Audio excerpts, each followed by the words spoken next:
So today's video is all going to be about simplifying your chipping and improving your quality of strike. I've set up a station here. Why have I got this alignment stick vertical in the ground? It is a reference point for me. So this is all going to be about staying forward. So for me as a right-handed golfer, staying left. I want my body ahead of this alignment stick and I want it to stay ahead of this alignment stick. What do we see as a fault with so many golfers? Their body wandering. Maybe they're not starting enough, favoring their lead foot, or they're backing up as they hit the shot. That has massive issues because they'll end up striking the ground before the ball or missing the ground, topping it, thinning it. So if you are struggling with your quality of contact, and this is relevant with pitch shots as well as chipping, it's probably that you're not getting enough pressure onto that lead side. So my lead side just closest to the target, my left foot here. So I don't care where we're talking about that ball position, I'm hitting a bump and run here.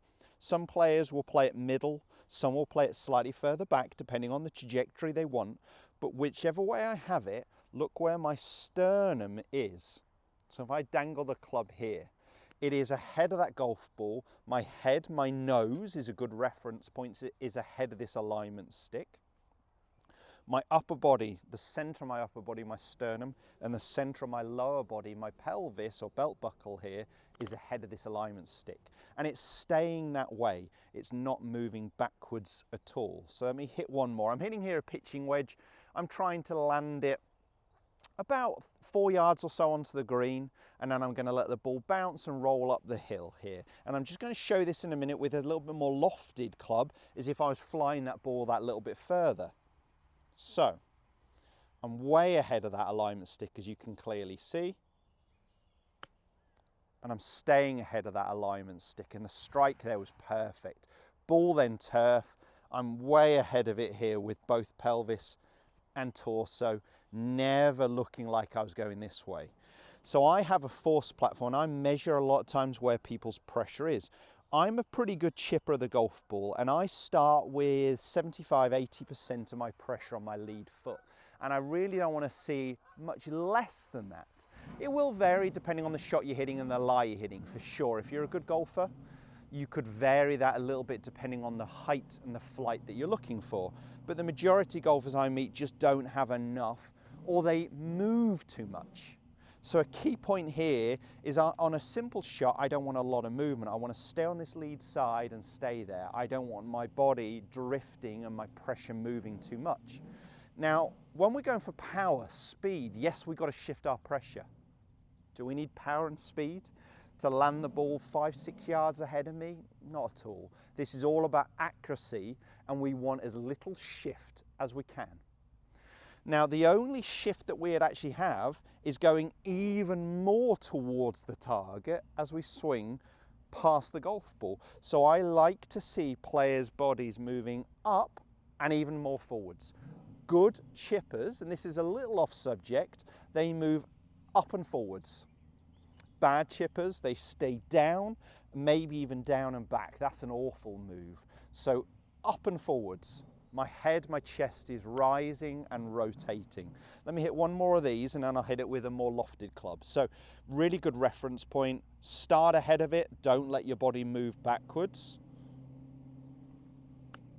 Body is up. I don't know where I'm aiming here, maybe just left of the pin, but look at that. I am up, I am forwards, I'm way ahead of this alignment stick. Sorry if you're getting a bit of noise. There's a race team here at my short game area, so they're probably testing something nice. It sounds pretty throaty.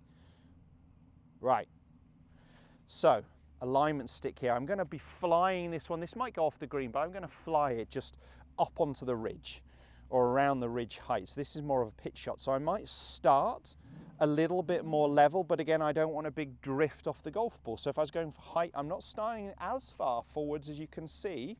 But again, I still don't want to be moving off the golf ball, so it's still a good reference point. And look what happens on the way through. Again, forwards, up, rotated. I am ahead of that alignment stick. So I might have started more level, I didn't drift back, and I definitely moved forwards. So this is more of a a soft greenside pitch, if you like, rather than that bump and run. Starting more level, great reference point, not drifting backwards, but allowing my body, not landing the ball far enough, but you can see there, moving more forwards. Let me see if I can hit one more of those. Give myself a little bit of space. Right, here we go. Starting more level, I'm going to fly this one that little bit further, slightly longer swing. There we go, landing onto the ridge. Body is up and rotated, no real drifting back off that alignment stick. So if you want to improve the quality of contact, definitely start to think about your sternum and your pelvis, your belt button. I was going for belly button or belt buckle there, and I ended up with a combination of the two. Starting at least level with a pitch, forwards with a chip and run, and moving more forwards, not drifting back. If that video does help, smash the like button and don't forget to subscribe to the channel for more content just like this.